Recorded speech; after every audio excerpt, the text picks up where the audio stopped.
Hello বন্ধুরা, সবাই প্রস্তুত তো? আমি আজকে তোমাদের দ্য লায়ন কিং এর শেষের গল্পটুকু শোনাবো, যেখানে আছে সাহস, বিশ্বাসঘাতক আর ভাগ্য। আমি সিম্বার যাত্রাটা ভেঙে বলবো, মুফাসার সেই হৃদয় ভাঙ্গা মুহূর্তটা খুলে দেখাবো। তো শেষ পর্যন্ত থাকো, আর ভালো লাগলে লাইক ও সাবস্ক্রাইব করতে ভুলো না।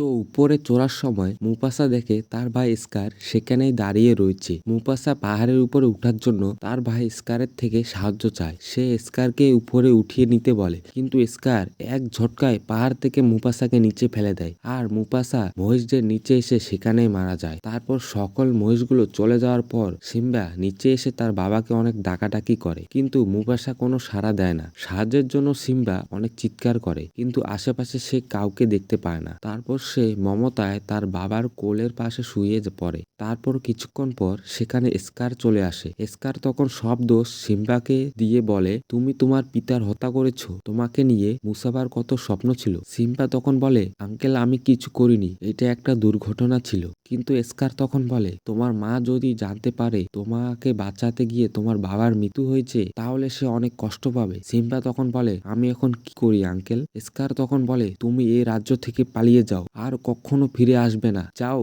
এ কথা শুনে সিম্বা তখন সেখান থেকে চলে যায়। তবে স্কার কিছু হায়নাকে পাঠিয়ে দেয় সিম্বাকে মেরে ফেলার জন্য। তখন সে নিজের জীবন বাঁচাতে এদিকে ওদিকে দৌড়তে থাকে। দৌড়তে দৌড়তে সে একটা পাহাড়ের উপরে উঠে যায়, কিন্তু পা পিছলে সে নিচে পড়ে যায়। হায়নারা তখন ভাবে সিম্বা মারা গিয়েছে, এখান থেকে পরে সে অবশ্যই মারা গিয়েছে। তখন তারা সেখান থেকে চলে যায়, কিন্তু সিম্বা একটা গাছের গোড়ায় চুপচাপ তখন লুকিয়ে ছিল। তারপর সে তার বাবার মৃত্যুর দোষ নিয়ে সেখান থেকে অনেক দূরে সবাইকে ছেড়ে চলে যায়। ওদিকে স্কার সবাইকে বলে, মুফাসা অনেক ভালো রাজা ছিল, আমার ভাইয়ের মৃত্যুতে আসলে আমি অনেক দুঃখিত, অনেক কষ্ট পেয়েছি। সেই সাথে সিম্বাও মারা গিয়েছে। এখন থেকে আমি এই রাজ্যের রাজা, তাছাড়া এই রাজ্য আমি একলা সামলাতে পারবো না, সেজন্য আজ থেকে এই হায়নাগুলো আমাকে সাহায্য করবে। তখন সেখানকার সবাই অবাক হয়ে যায়, কেননা হায়নাগুলো অন্যান্য প্রাণীদের শিকার করে খেয়ে ফেলতো। ওদিকে সিম্বা অনেক পথ পাড়ি দিয়ে ক্লান্ত হয়ে মাটির উপরে শুয়ে পড়ে।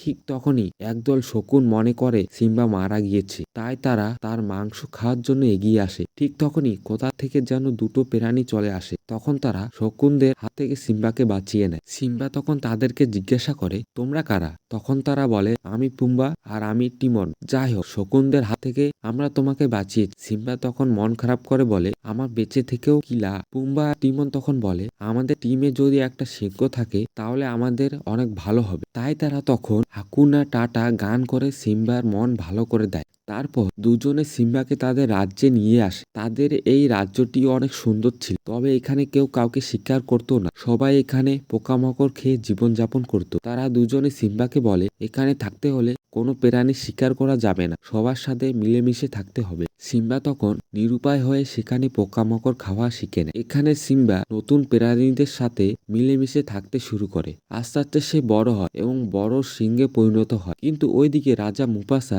মারা যাওয়ার পর স্কার হায়নাদের নিয়ে ওই রাজ্যের অবস্থা খারাপ করে দিয়েছে। হায়নারা এক এক করে অনেক প্রাণী শিকার করে ফেলেছে। নিজের জীবন বাঁচানোর জন্য অনেক প্রাণী সে রাজ্য থেকে পালিয়ে গেছে। আর নালাও এখন অনেক বড় হয়ে গেছে। সে রানীকে বলে, এইভাবে চলতে থাকলে আমাদের রাজ্যের অবস্থা একদমই খারাপ হয়ে যাবে। আমরা এইভাবে চুপচাপ করে বসে থাকতে পারি না, হয়তো আমাদেরকে প্রতিবাদ করতে হবে, না হলে এখান থেকে পালিয়ে যেতে হবে। তখন রানী সারাবি বলে, আমাদের ভালো সময়ের অপেক্ষা করতে হবে, আমরা চাইলে এখন প্রতিবাদ করতে পারি না। ওইদিকে স্কার প্রাণীদের শিকার করে মাংস খাচ্ছিল। রানী এসে বলে, প্রাণীদের শিকার এখন প্রচুর পরিমাণে হচ্ছে।